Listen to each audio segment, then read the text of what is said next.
Welcome back to Unlock English Podcast. I'm Alex. And I'm Emma. This is your daily English practice corner, where you learn real English for real life. Today, we're talking about something almost everyone faces: English at work. You'll hear natural office conversations, easy phrases for meetings, and tips to sound confident with your coworkers.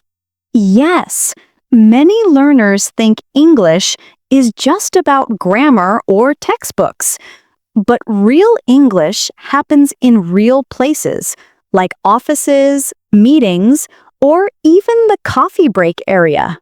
Exactly. And sometimes those moments can be stressful. You might wonder, what if I say something wrong in front of my manager? Or what if I don't understand someone in a meeting? We get it. Everyone feels that way at first. But the truth is, you don't need perfect English. You just need short, clear sentences that people easily understand. So, in this episode, you'll hear a short story between Paul, who's new at his office, and Sarah, who's been working there for a few years. They'll talk about daily routines, teamwork, deadlines, and work-life balance. Yes, after their conversation, we'll explain some useful phrases and help you understand how to use them naturally. So relax, grab a cup of coffee, and listen carefully. Hi, Sarah. Can I ask you something? It's my first week, and I'm still learning how things work here. Of course, Paul. I remember my first week too. It can feel confusing. Thanks. So, what time do people usually start working? Most of us come around 9 a.m. Some like to arrive a little earlier, maybe 8:30, just to start quietly. We usually begin the day by checking emails and planning our tasks. Planning? Like a to-do list? Exactly. Some people use apps, others write them down. I usually pick 3 main goals for the day. It keeps me focused. That's smart. I always try to remember everything in my head, but then I forget half of it. That's normal. You'll get used to it. Oh, and don't forget to take short breaks. Around 10:30, we usually grab a coffee together. Oh, so coffee breaks are okay? Of course. Breaks help you stay productive. You can stretch, chat, or just relax for 5 minutes. It's also a great time to connect with coworkers. Ah, like networking? Exactly.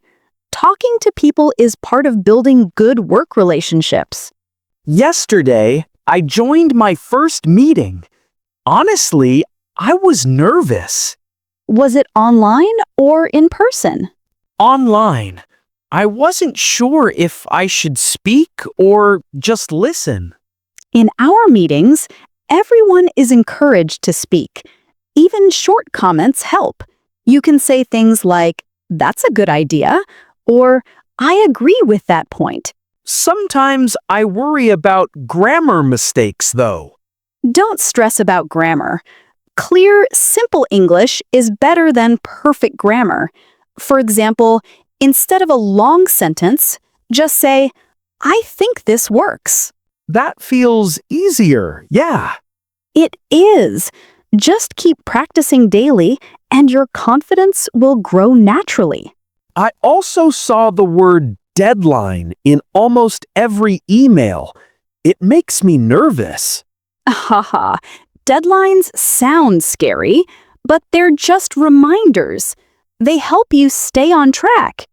Try focusing on what's most urgent first. Yesterday, I tried to do 5 tasks at once and finished none. That happens to everyone. Try writing your tasks by priority. Urgent first, then the smaller ones. And if I can't finish on time? Always communicate. You can say, I need a bit more time on this. Can we extend the deadline? It's professional and honest. That's great advice. In my old office, people just stayed quiet about problems. Here, we believe asking for help is smart, not weak. We're a team. One more thing, Sarah. How formal should I be when talking to the manager? We're pretty casual here. Just use first names. You can say, Hi, can I ask something about this project? No Mr. or Mrs. then? Nope, but if you're not sure, just ask, How would you like me to address you? That's polite and respectful. Got it. Yesterday, I wanted to give feedback, but wasn't sure how to say it nicely. You can try this. I liked this part. Maybe we can also try this idea. It's positive and helpful. That's a nice way to say it. I'll try that next time. And remember, kindness matters. Even small phrases like good job or thanks a lot make the workplace happier. I'll start using those. By the way, Sarah, how do people here balance work and personal life? Oh, that's important. We try to finish on time, go home, and rest. After work, I usually go to the gym or read a book. Nice. I used to play guitar but stopped because of work. Maybe I should start again. You definitely should. Hobbies keep you creative and balanced. Thanks, Sarah. You've given me great advice, not just for work, but for life. You're welcome, Paul. You're doing great already. Just keep going. So, friends, what did you learn from Paul and Sarah today? You learned about how to talk about routines, meetings, deadlines, and balance. Remember, real English is not about big words. It's about connection. That's right. Even simple sentences like, Can you repeat that, please? Or, I agree with that point, can make you sound natural and confident. Keep practicing, keep smiling, and speak every day, even a little.